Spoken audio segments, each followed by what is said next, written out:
I've never felt like, oh, do I have to go do the sunrise photos? It's never felt like that to me. It's always been like, okay, I can do this one on Saturday morning if you can do the next one on Sunday morning. It just feels like the team works smoothly together.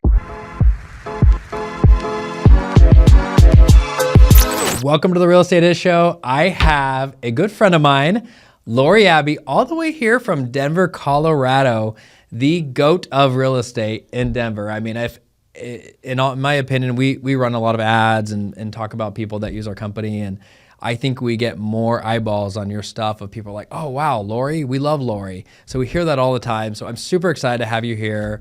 One thing I know about you is you do a lot of philanthropy. Did I say that right? I think so. Okay. You're a philanthropist. Therapist. Oh, man. Wait till my guy that has to put the words on this has to like put that on there. Yeah. You got amazing daughters. I've met one. One. A lot of people think there's more. Okay. I've met one. Friends, but there's just one. Just one. Okay. Ish. And then do you have a son? No. Everybody thinks Jack's my son. I love Jack. Yep. How many kids do you have? Just the one? Just one. Do you know that I grew up as an only child? Really? Yeah. Look how successful you are. Well, I don't know about that, but it's an interesting experience. So I have half brothers and sisters, but and they're so much older than me, but I really, in my household, grew up as an only child. If that makes sense. And so what does that do to your life and personality? Because I always hear things about only children. So how do you think it impacted you? You know what's interesting? I consider myself an ambivert, which means in big crowds of people or in big groups of people, like my wife comes from 8 kids. So when all of her family's around and there's this hassle over who has the power in the family between the kids and where we're going to go eat and what we're going to go do, I hate it. My personality is I want nothing to do with that environment. So, but if I get in a small group of people, I'm really extroverted. Big groups, I'm introverted. And I think it comes from being an only child. I think actually Alexandra, I would say that she's probably a little bit like that too. I don't think she likes a lot of that tension that people with a lot of kids in their family are kind of used to, just the craziness. Yeah, the chaos. And my wife's a middle child, so she loves it. So she's just used to chaos. All of that. Yeah, no, I think she likes things a little bit more calm too. Even when we go to a restaurant and there's too much sound in the restaurant, she's not thrilled about it because, when you're an only child, things are a little peaceful. And she's living in Spain, right?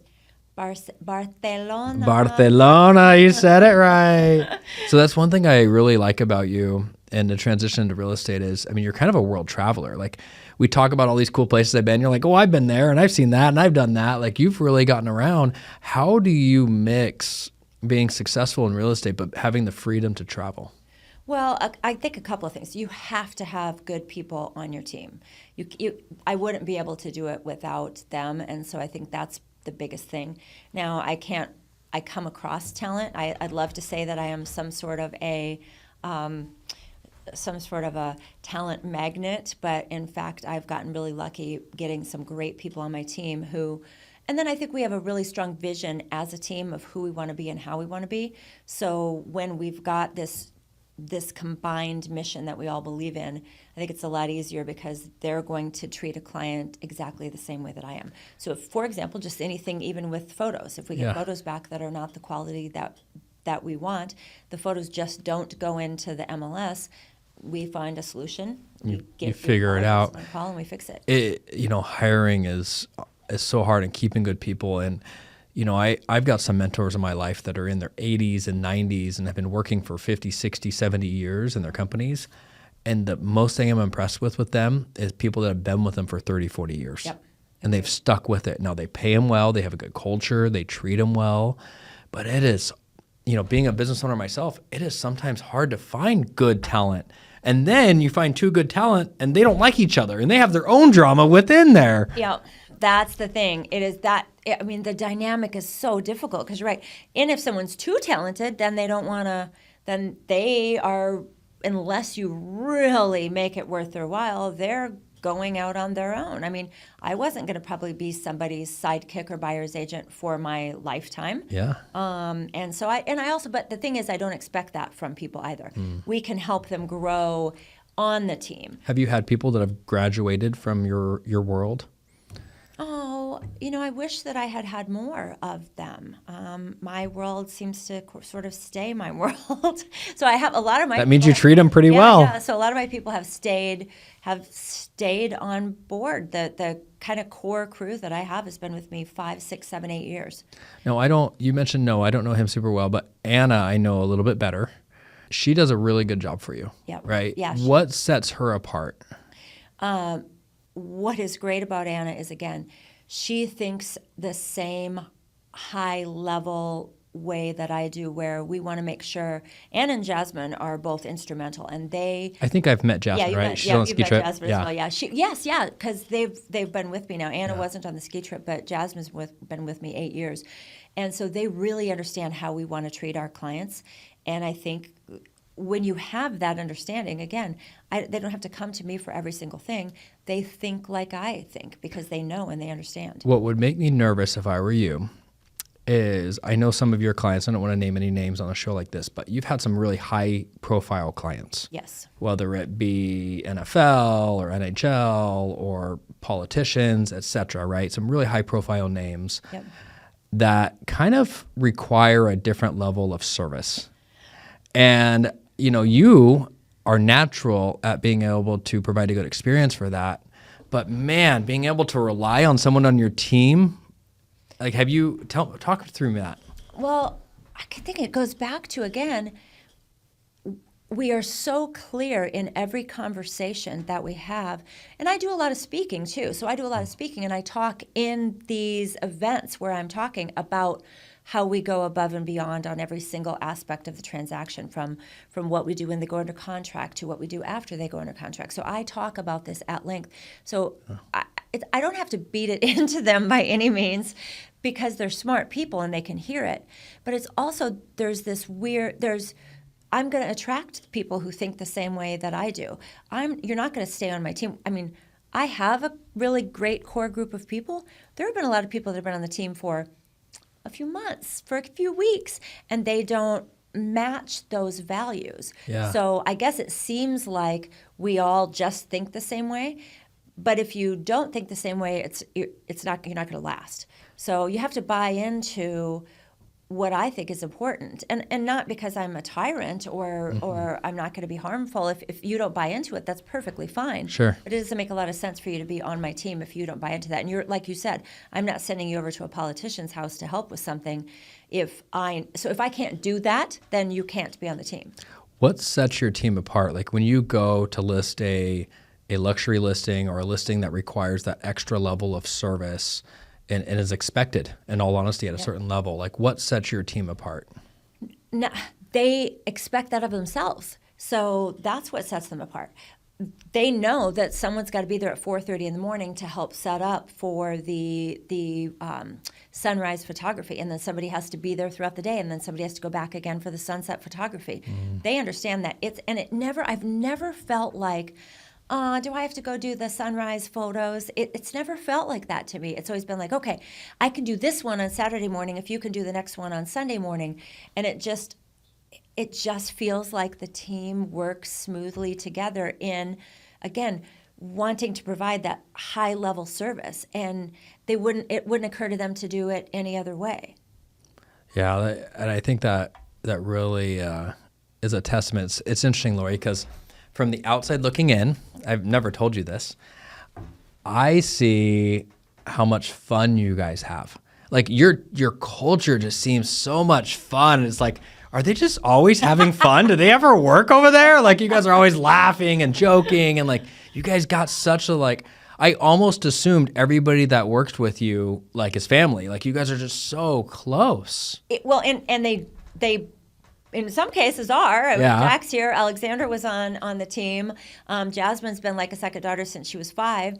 Anna, who's now there, she's only been with me maybe a year and a half, but she and my daughter have been best friends, so I've known her. We were at her wedding. And so it's somewhat family. It is somewhat family. Yeah. But I think it can be really fun if you're on the same mission doing things, and then you're watching yourself succeed. So then we get a high-profile client. Like we had this great client this week who was just traded to help win the Stanley Cup. Then we not only provide a great service to them, we get all of these beautiful messages from them about how we've saved their lives and, rock stars, et cetera. And we're all doing this together. We all walked through the different houses together to figure out what would be the best fit. We got staged. Were you the buyer's agent or the listing agent on that side? Buyers. And agent. so helped with the, they only need the place for 6 months. And so helped with the staging and making sure the house was set up, helped buy the sheets, making sure the right stuff was in the refrigerator when they got back from the road trip. Interesting. And it was something that we all laughed and had fun and did it all together. And then In work, you guys make work fun. we do. Right, you enjoy it. Where I think what you were saying is some people complain about waking up at 4:30 in the morning to go do something, but you guys find a way to make it fun.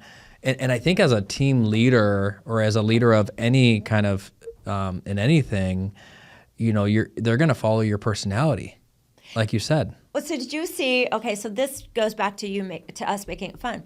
We were getting ready for this master class that I was teaching. We had 300 people signed up, agents around the country, to listen to. I think it was called "Stand Out to Stay Standing." So, what do you have to do to be successful in any real estate market? Basically, make your business market proof, regardless of what is happening in the world. We're still going to be successful. Yeah. And so, Interest rates, whatever the case is going on, lawsuits, all the different craziness that everybody is getting fearful about. Right. And so what are the things that you could do? So that's what the master class was about, but that's not the point that I'm making here. So for freaking 5 nights in a row, we were there on Sundays. We were there on a Friday night till 7. We were there on a Monday night, I think, till 10 or 11. And we were dying laughing the entire time. I don't know if you saw the video we posted, but we were starting to get tired, so we decided to have a race around the office. I did see that. So we were running around the office to kind of get the energy. I mean, we spent, I don't know if it took longer to work because we spent so much time laughing, or if it just made work not feel like it was as long because we spent so much time laughing. But I mean, we make a lot of fun of ourselves. Mostly I feel like they make a lot of fun of me. You know what's interesting about that is, I mean, I'm not like, I don't run in super high circles, but the circles I've run in with people with real money, and I'm talking about old money, not new money, just so we're clear. Yep. The old money, they are so down to earth. They love to laugh. They love to have fun. I'm sure they see that in you guys and appreciate that about your team, that you're not just some stoic real estate team that has no personality and can't laugh and have fun. Like, I think some realtors feel like maybe it doesn't feel professional to show that side of yourself. 1,000% I agree with that. In fact, a lot of people say when we do closings, we do crazy stuff. And I know sometimes there's other real estate agents that make fun of the crazy stuff I do at closings, and that's okay, because every closing that I have, even when the parents come and they're helping the kids close, they go, our closings are never this fun. Closings are always so boring. This is fun. Why can't we do more stuff like this? What's an example of something fun that you do? Oh my, I have so many examples. I have some crazy examples. One closing, so I did a lot of CrossFit years ago. And so one closing, my clients were my CrossFit friends. My lender did CrossFit with me. And so we decided to have chicken fights. So I was on the lender's shoulder, and That is a crazy thing to do at a closing, Lori. Exactly. So see, and that was fun. And they talk about it to this day about how we had chicken fights at the closing. It was after we closed. I mean, I let them get their paperwork done, but then we wanted to get photos and they wanted to have fun doing it. You got the boring part out of the way. Got the boring. We had to do that. I mean, you've got to do the paperwork. If I distracted them the entire time they were doing the paperwork, I don't think it would be as fun. They'd be annoyed. But we wait until I prep them in advance that, hey, we'd like to do something fun. We're going to take some pictures. We want to make it memorable. So get creative. So I also make it a little competition between everyone to see how creative they can get. And I've had some really fun creative things. We did the chicken fights. Another girl, we were in CrossFit together, so I deadlifted her. And then my lender was trying to help me, but he only lifted half of her. So he pushed the other half of her on the arm, and I ended up dropping her. Oh, my gosh. Picture of her crazy, dropping on the floor. And these are with your clients. These are my clients, yes. And so...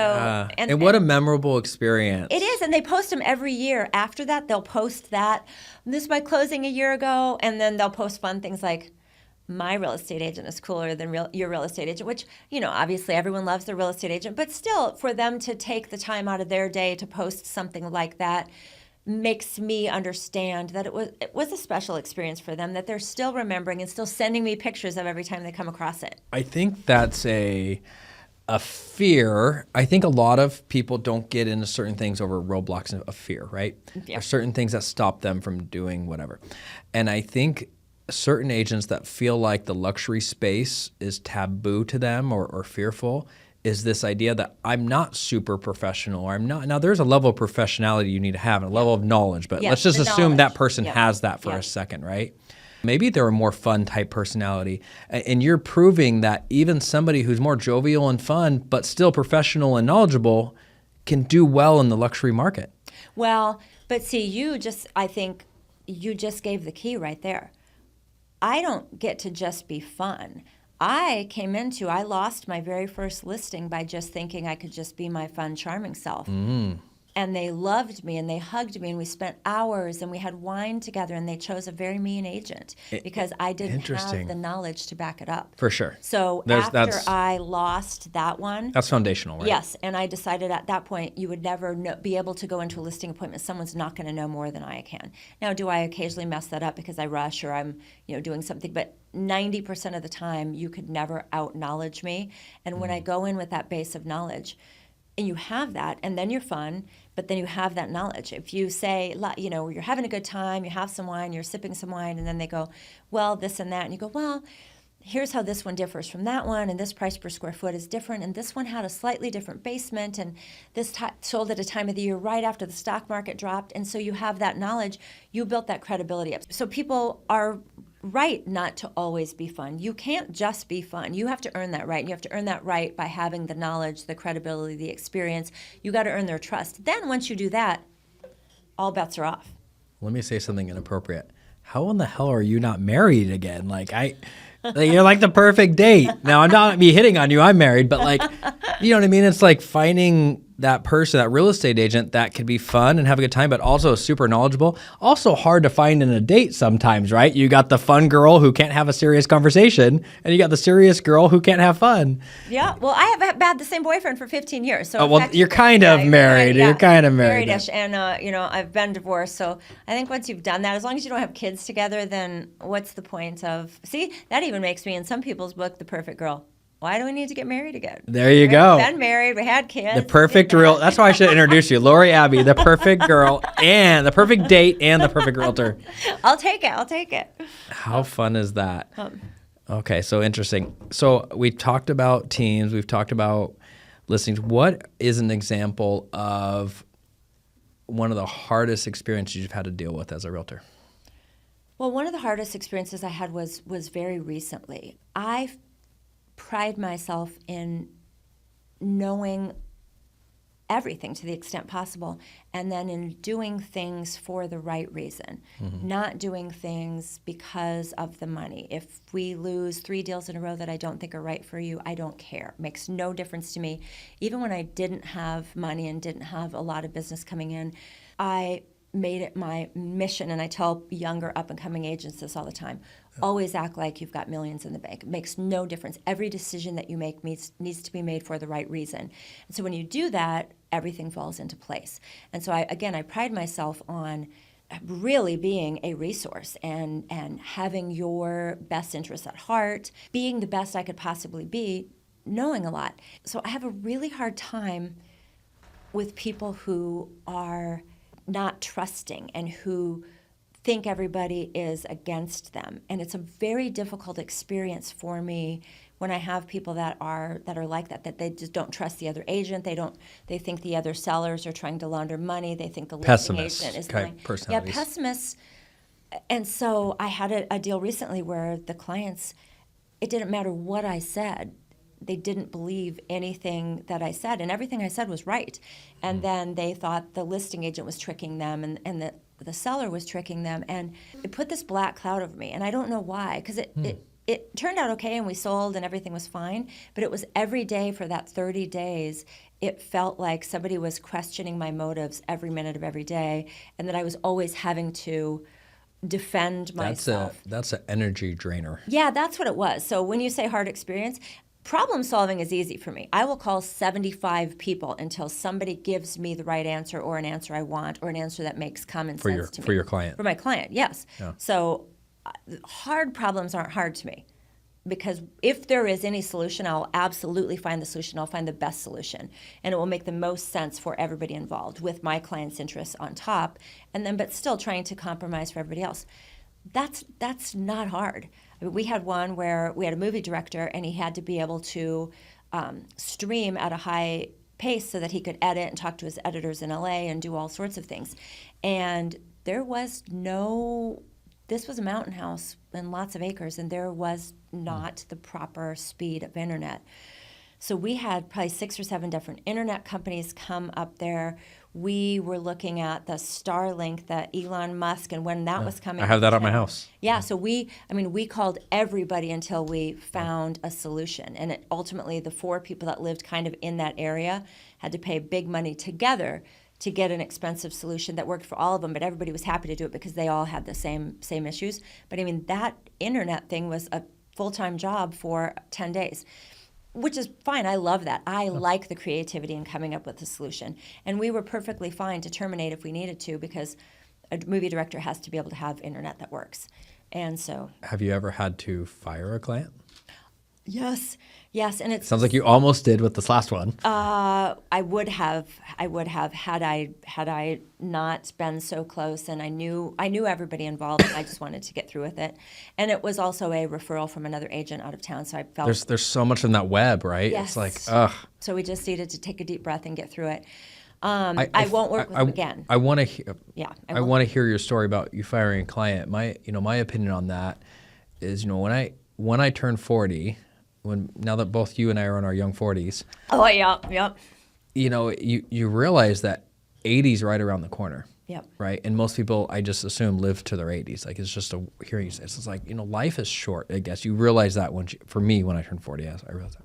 And where I'm going with that is, I don't have time for drama. Like, if people are energy sucking out of me, other than my kids that suck my energy all day long, which I can't get rid of. Yeah, but then you also get a lot of it back in other ways. That's But when people are energy sucking, it's like, I don't have the time. Yep. Like, it's not worth the money. There's no amount of money you could pay me to suck my energy and make me unhappy. That's how I've gotten, especially over the last year.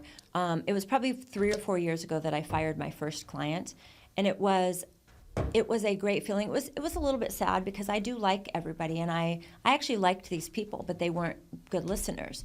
And it was kind of the energy drain, and they were so far off on their price, and I told them the exact price, which this is no coincidence. It happens 98% of the time. Yeah. I actually helped them find another agent. I gave her my photos. I'm like, here, you can have all of it. Take them, put them on the market tomorrow. And it sold for within $5 of the exact price that I said it was going to sell for, but they kept not listening to me and questioning everything. And it was that energy drain. And I said, hey, you guys are awesome. I absolutely love you, but I want you to go with someone that you have more trust in. This must be very stressful for you. Absolutely. To have to feel like you're questioning everything that I say and do. So let's let you move on to someone that gives you more of that feeling. And then, of course, I wanted to screenshot what they sold for and match it up with what it was going to sell for. But I didn't, because I'm not petty. I go through petty thoughts in my mind, but then I remember that I'm above that and I let it go. But, it crosses your mind for a second. But yes, I agree with you. More and more lately, I don't even fire them. I don't even make it to that point. So I don't even. You have a better screening process now. Yep. Better And screening from the beginning. I really wish newer agents, I don't mean new agents, but like the up and comers that are starting to do those 50 to 100 transactions a year and like getting to that point, could start to realize how important their time is, right? And there's a lot of ways to protect your time. Yep. But especially once you get over 40 and life's short, like you only have so much time to travel and have fun. And I mean, you're in Spain, once a month now visiting your daughter? Yeah, lately it seems like it. No, I mean, it doesn't just seem like it. Lately I have been. So yes, absolutely. But you're exactly right. So if I have higher quality clients, if they match my If you've values, screened them out beforehand. they match my values, they know my whole team. And part of the you talked about how I do this, and again, I said it's part of the good team, but I don't just go to listing appointment by myself. We go as the Interesting. crew so that they can meet my assistant, they can meet the other That's agents. very unique. Yeah, and so we do that, and so we get the full dynamic, and then they see our dynamic and how we work together, and then everybody has They see the chicken fight and the race we around don't the do beer any chicken pong at the fights table. on the listing. We save that until we've gotten them the price that they want. Okay. They love us. You're like, hey, I see you have a pool. How would you feel? How would you feel if we did this really fun? Do you want to we be had a top or party bottom? and- That's what we did have this one that backed up to the polo field, and we decided to have our broker open at the same time as the Polo Classic, which, as you know, is a very fun thing in Denver. Yeah. It's a renowned big party. And so he knew me well enough by this time. I said, hey, we're going to have a broker open during the Polo Classic. And he writes back and he goes, a broker open. And so, yes, you do get an idea right away that we're pretty fun. But as I said, that doesn't matter if you don't think I can get the job done. I agree. But I think bringing the team in allows me to be able to do these travels as well, because then what we do, we get everybody in a group text. So right now, if I'm doing this podcast, I will glance down because my phone's right there, and we've got like 6 group texts going on because we've got an inspection going on this afternoon. We just got a new listing that we're putting on the market. We have one that we're negotiating a deal right now. And so we're in this text chain. If you've met all of us, you know everybody, you trust everybody. If I say, hey, Jasmine, how much did that one sell for? And she pulls up her computer and she gives the information, and Anna gives the information, and Jack's there, and we're all there together. One, they got to know us all. We're all in the text chain, and they see that we all have the same knowledge and we all do business the same way. I like that. And you know what's interesting is, I'm going to take this in a weird direction. There's a lot of wars going on. In a real war, I don't even say, oh, there's a war going on per se. In a real war, the very first thing that the other side tries to do is to take out the airfields. And the reason why is they want to limit your ability to communicate. So now it's like satellites, and like if communication goes down, it's the biggest threat against America is like the internet going down. Which is how some of these third world countries, when they... Can you imagine, like, if the internet goes down or telecoms go down, like, we're all screwed, right? Because we've learned on that. My whole point is, you know, the biggest dysfunction in any team is the lack of communication. And the fact that you guys do that group message, like, everybody's on the same page at all times and knows what's going on. There's not separate messages. Like, how embarrassing would it be if they text Anna and they get one answer, then they text you and you give a totally different answer? No, you're exactly right. And 90% of the time, we're already on the same page because we really do think alike. Like I've talked about, we have our mission, we have our vision. We go to a lot of these meetings together. We leave in the car and we go, you know what we should have done better or differently is this, or man, we missed that one listing. How did we do that? Oh, I forgot to tell you, I gave you the wrong border. And so we talk about everything, and nobody's scared. Like, I'll screw things up. Someone else will screw things up. I'm like, guys, how did we miss the price on this one? And it's because I didn't take the time to look at something if I was rushing and doing something else, and then they didn't realize that this street was sort of a cutoff for a different price range. So then we talk about that in advance, and so each one of them becomes a learning experience, and we do it together, and there's no fear like, oh, I screwed up. Are you doing team meetings? Like, are you We're just formal together. about it? I don't know if we need a meeting. How can we? But we do have a lot of lunch. I mean, if everybody says, do those guys ever work because you're having lunch with wine? We're having a 3-hour lunch, but we have our computers up and we're talking about all the things that happen and how we're going to do stuff. So we could do that in the office like a lot of people do, but I'd rather do it where someone is serving me. Give me wine and tea while we talk about all the things we're going to talk about in the office. So I don't know the right vocabulary here. Would you consider yourself a single agent with a operations team? Or like, I have some people that are like a team that have a bunch of agents underneath them. That's not your current organization, correct? That's not my current, but that is something we are working on next. So right now, I'm a single agent with an operations team. Got it. Years ago, I was a single agent with an operations team and a ton of agents under me, and that confused people because they're like, oh, you're a team. And I'm like, no, Compass has a really good structure so that I can pay everybody under me what they want. If they didn't come under me with my high volume, their commission structure would be very terrible. Well, because I know a lot of agents, they'd say, hey, can I come and get your same commission? I didn't care. They'd come, they'd use my name, they'd be up and coming. Well, that kind of messed up my numbers a little bit because then everybody saw me as a team. So when there was one year I did 108 million and everyone said, oh, you must be so proud of your team. And I'm like, no, my team did 250 million. I did 108, so it was very confusing. Yeah. So I kind of got rid of the team. I just now have the operations team. Well, I am going to go in the different direction. I've been watching people in their teams and how they specialize either in different areas or they have buyer's agents and showing assistants and they have a lot of stuff. So it is something that I am now investigating, not just as a, hey, bring in a bunch of friends that can work under me, but now as a real live, hey, we're going to have team meetings. We're going to do this. I'm going to teach a master class, and it's going to be $2,000-$3,000. But you guys, as part of my team, can come be part of this master class, and that'll be part of the training, part of the benefit. One of the benefits of being. What types on my of team. things do you teach in these master classes? Oh, everything. We'll talk about, so my master class I just taught recently when it was 5 different techniques of how to get the wealth out of your own network. And it's really just referrals and networking and all the things you do so that your clients are constantly thinking about you. Obviously. You need to do a think outside the box masterclass. Like what might be normal to you is not normal.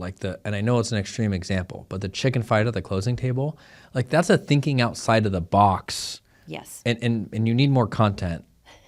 You need a guy like Jack or somebody to be filming that kind of crap. I mean, that's viral content. There are so many things that we have laughed and said, man, we should have someone just walking around filming us all day. I'm sure everybody thinks that, but we're damn funny. So there are times I feel like people should be walking around filming us all the time. But you need to be sharing that in a master class, because realtors need those ideas, and I think you have so much cool stuff you've done. And I agree. We had this event yesterday, and I had 5 agents from around the country fly in and talk about different things they do. And there were a couple themes that I thought were fabulous. One of them was be comfortable being uncomfortable, and so asking for business, doing the hard things, going above and beyond. And then one of them I loved, and this is how I think, but I didn't realize I thought this way until he verbalized it. Stephen Shane from Aspen, who's one of the top agents in the entire nation, he talked about anybody can get there, but you have to be creative and think differently than other people and show them how you can stand out and find ways to be creative that make them feel special or earn your trust or whatever it is. And so I do think the creativity, and that is one of the things in my mastermind that I'm going to talk about, which is how in every single step of the transaction, you can stand out, you can be creative, you can make the experience. It's kind of like you went and bought groceries and had them in the fridge for that client that one time, right? Yes. Yep, buying the stories groceries. like that, or you got their kind of sheets they liked and put them in the bed for whatever. Yeah, because they were on a very road trip. Creative. So we had a client that was just here, just got traded to Denver and had to be on a 12-day road trip. And so his family wasn't in town yet because they're not here yet. So we wanted to make sure that when he got back from the road trip, gets back late at night, has to start playing again, that there were groceries in the refrigerator, that there were sheets on the bed. So worked with the wife to figure out the right kind of sheets to buy, the groceries to buy, the things to have there and have that ready. And we did the same thing with a politician recently who only flies in for the weekend. And we wanted to make sure that when they were entertaining other owners of businesses and things like that, that everything was ready and they had that. So that's the kind of concierge level service that we try to do, again, on every single aspect. They go under contract. This wonderful couple has 2 kids, and they were moving from Ohio, and they went under contract on this great place. We found them off market. And he also, at the same time we went under contract, got announced as the CEO of a big national business, and it was all over like CNN, and it was being announced. So we sent over a really high-end bottle of champagne, and then caramel corn for the kids, and then champagne, and just made it an experience where they could all celebrate together, but didn't forget the kids, made sure they were part of the celebration as well. So that's the kind of stuff, none of this is anything anybody can't do, and a lot of stuff we all can do, but it's thinking about it, and then it's actually implementing it. People talk all the time about things like manifesting. Yeah. None of these things matter if you don't put the actions behind it. And take risk. Yeah. And it's not going to land every time. It should. Better. It might not. Especially at the beginning, like when you're just starting to kind of feel your way through thinking creatively. Because thinking creatively, I guess what I'm trying to say is, don't be afraid to fail. True. So what's the worst thing? What if I send cookies and you're allergic to cookies? That's okay. Yeah. Then I find out you're allergic to cookies. I put that in your notes. You never get cookies again. And then just to be funny, we send you something that's not cookies and we apologize. And it gave us another opportunity to connect with you. So you're right. You could fail. And then you use that failure as a temporary setback. And then you find a way to turn that into something fun. You give them, they laugh and say, well, you're trying to kill me. And then you turn that into your next thing. Let me transition. Who do you look up to in the industry and why? I absolutely, and this is going to sound so ridiculous. Please don't say my name. No, I'm just kidding. It'll be embarrassing, Lori. Please don't. Well, okay, then I guess I'll come up with someone different. Damn it. Got to think again now. This is not Ask Kissy because I fully am just like madly in love with the way Robert Refkin does business now. I have never seen anything like the transition that he's made with Compass over the last couple years. He has come in. We joke that he spent all this money on AI, artificial intelligence. We joke that he made an artificial intelligence version of himself because we cannot figure out how he is everywhere all the time. He has made it his mission to meet with, to be at every Christmas party, every kickoff event, Is he the CEO of Compass? He's the CEO of Compass.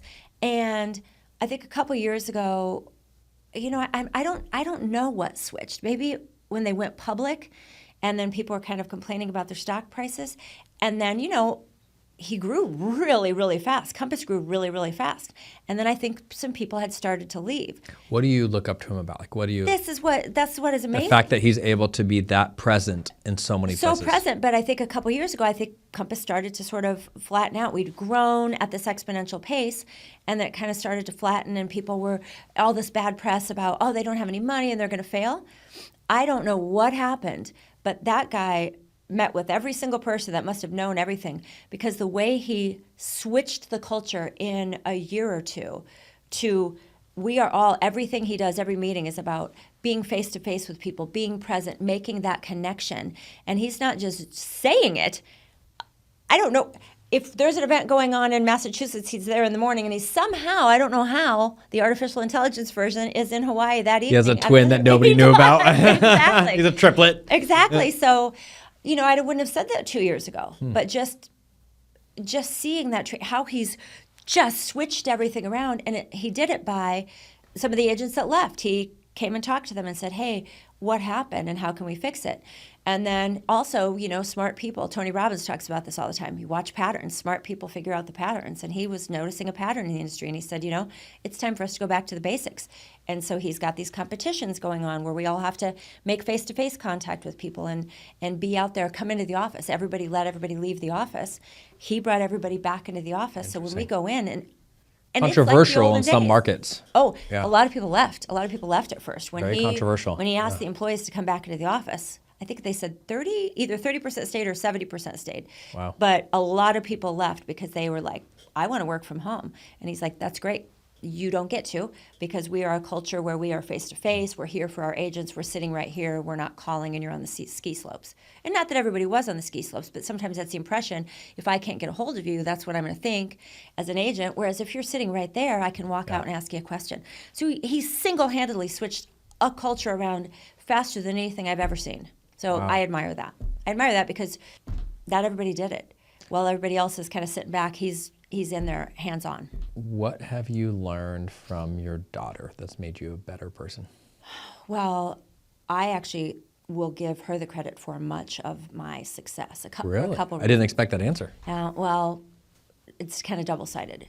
First of all, I credit her for my success because I have all sorts of ideas. I, too, probably wanted to move to Spain, do this, do that, do a million things. And then when I had a daughter, I had to take all of my sort of maverick, hippie ways and bring them in and funnel them in a direction. So I had to take my energy and funnel it in a direction to be as successful as I needed to give her the life that she needed. I was a single mom at the time.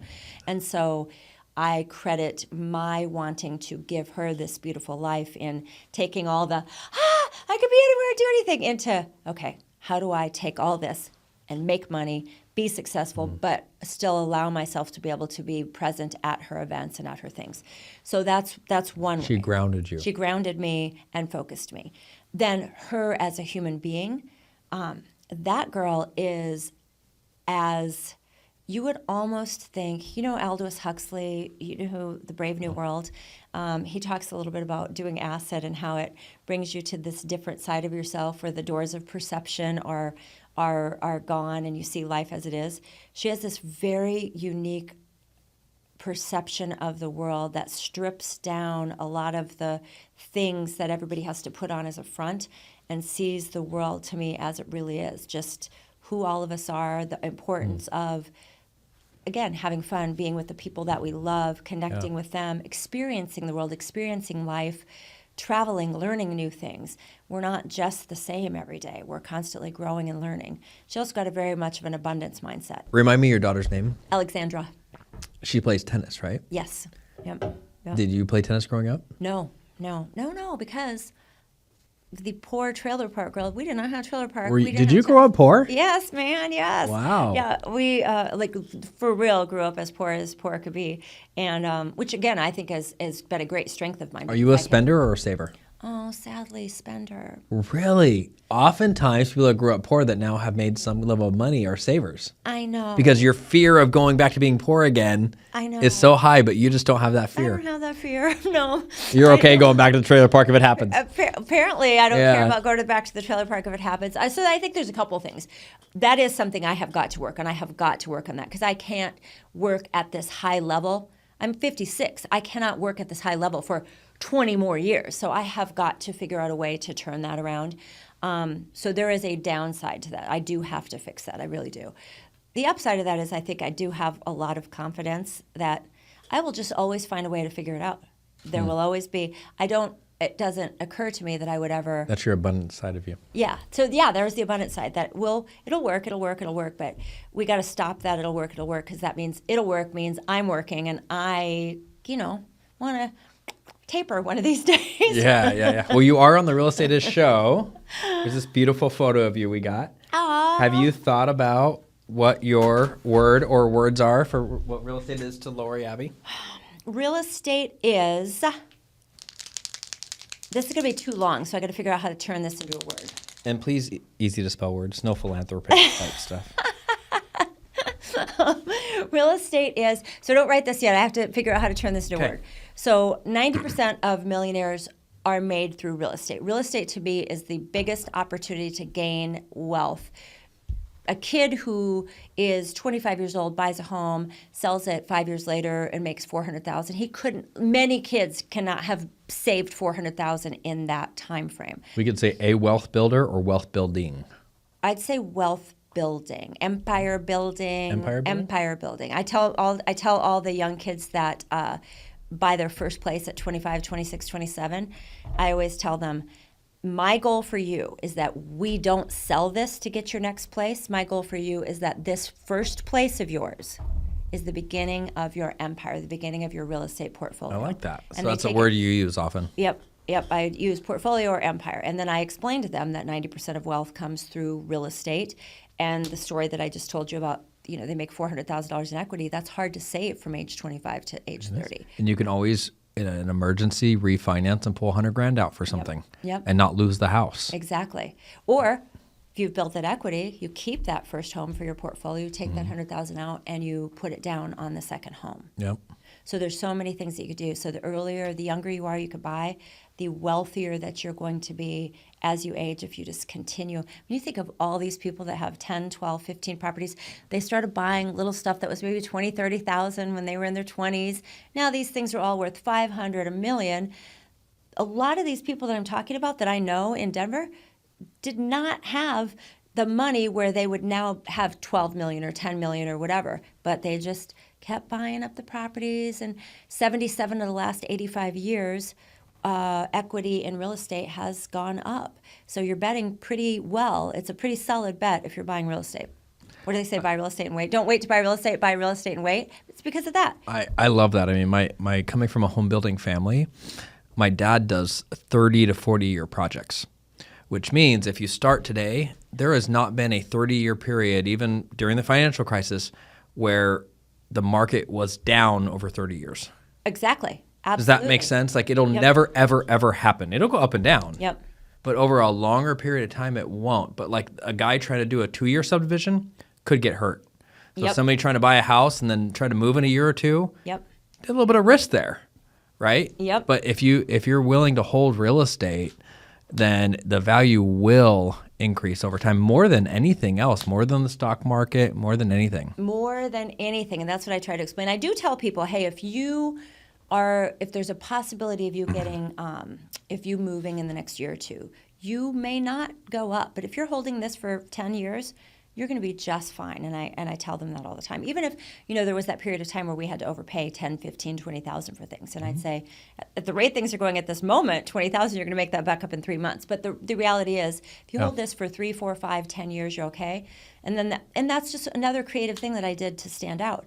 During that period when everybody was paying so much, I said, look, if you happen to get transferred in this year, or there's a family breakup or something happens, you're probably going to go backwards. And so I'm going to take that hit with you. So if you have to sell in the first year, I will sell it for you for free. Wow. And we have had we've had to do it. And it's okay. And I think that makes people feel comfortable that, one, I believe in this as a product, and two, again, I really do believe if you're going to take the hit and something happens in your family, if you're going to take the hit, why should I profit off your hit? It reminds me of, I won't name names, it reminds me of a real estate agent. I used to flip a lot of houses, and there was a deal he brought me, and he was so convinced it was going to work. And I was like, I don't see the numbers. He's like, I'm so convinced that I'll put my commission on the line that if it doesn't hit the number that I said it's going to sell for, I'll pay you back my commission. Well, it didn't hit. And then guess who didn't pay me back his commission? And guess who didn't get your business in the future? Right? Yep. And it's like, look, like I lost $100,000. Like you're only losing 30, buddy. Yep. Like, I took this risk because of you. Because so you assured me. You got to hold to your word. Absolutely. And I will tell you, it was funny because when she went to sell, and she did take a hit, not a huge one, but still a hit. And when she went to sell, it was that point where the rates were up to like 8%. I mean, it was a crazy tough time, and we did not have very much business. The hit felt like a hit. It was like, and I'm like, well, that must be what it feels like to her also, having to give away that much cash to sell because there was a breakup. Well, so she's dealing with the emotional side of it, plus the financial side. That's a lot for people to take. It's a lot. So feeling like I was in it with her, I think gives that extra little bit of assurance. And the referrals that you potentially get from that, not that you do it for that, but like when you do right by people, it comes back to you. I mean, there's that law out there that... She's already referred me 3 people, and that is absolutely not... I did it because I said I was going to do it. Exactly. And she's already referred me 3 people and wrote me just an incredible review, which I thought was nice because when you go backwards on something, you feel bad about it, and you don't always take responsibility. You don't always look and say, well, it was the market, and we knew this was going to happen if something happened in the first year. And she was very educated from me at the very beginning, so she knew it was a possibility. Mm-hmm. And then it happened exactly like it did. I did what I said I was going to do, and she was very thankful. So she was both educated by me, and the expectations were laid out, which I think is so important in relieving stress for clients. And then I did what I said I was going to do. Well, let's end with this. Top real estate agents are watching this show. What advice, 1, 2, 3 pieces of advice would you leave with them? Like what takeaways have you had from your career, things that you teach other agents through your master classes? Like what advice do you have for top agents that are watching this show? I think you hit one of them real hard, which is the creativity. You have to, and the creativity comes when you're a good listener. I can be as crazy creative as I want to be, but if it isn't something that's important to you, then it doesn't. Yeah, if I'm just delivering donuts to you and you don't like donuts. And you already told me you're allergic, you're gluten-free. Yeah. Or we went out to lunch and you were... But it's part of my process to send donuts to all my clients. Yes, but then we went out to lunch and I saw that you were gluten-free and then I didn't make that adjustment. Or tell your team or whatever. Yep. So I think it's being creative, but the creativity is coming from a place where you're really connected to them. You've heard them. You know who they are. You know what's important to them. Yeah. And so taking that creativity and making that person know that they're heard and that they feel special. I like that. Making the transaction special for each client. Yep. Unique. Yes, unique and special. And then the other thing, and I think a lot of people do this, I think as each year goes on, people do this with experience. So this is maybe an earlier agent piece of advice, but I think that laying out the expectations for everything is incredibly important because with real estate, they say buying and selling houses is one of the most stressful events. It's right up there with death and divorce. And I think it's because there are so many unknowns. Because obviously you're ending up with a beautiful home. And so it's not the ending up with the beautiful home that's stressful. Yeah. It's could I lose money here? What happens here? What if the well... Or my kids and the pet's going to make the house a mess right before the perfect buyer comes over. I mean, there's so much stress. All of the stress. And so laying out the expectations, we set everything up in advance. We say, here's what to expect when you're showing. Here's what to do for the photography session. Here's what things are looking like on inspection right now. So here's something that you will already be prepared for. For example, right now, sellers are having to do a lot more than they had to 2 years ago. So helping them understand that if they had a friend who sold 2 years ago, everything was as is. The buyers had all the power, and so they didn't have to fix anything. Now helping sellers understand, hey, this is what the market looks like. You'll be prepared for 1% to 3% in the inspection process, letting them know that so that when we get a list of 3 or 4 things, they're not mad. If you don't let them know that, they're mad, and it adds this extra level of stress. When I teach sales, I call that diffusing the bomb. Yes. That's the word I use in my sales presentation. It's like you got to diffuse the bomb before it blows up. Yep. Because if the bomb blows up, you're just there picking up the mess. Yep. And then it becomes chaos, and then it becomes you lose trust. And so Yes. if you could diffuse all that before it happens, and that's setting proper expectations. So I really appreciate that advice. Yep. Thanks for coming on today, Lori. Welcome. Thank you so much. It was really fun. Thanks for lunch before that as well. Yeah, Thanks for trying to get me drunk so I'd be more funny. you were definitely fun. Thank you.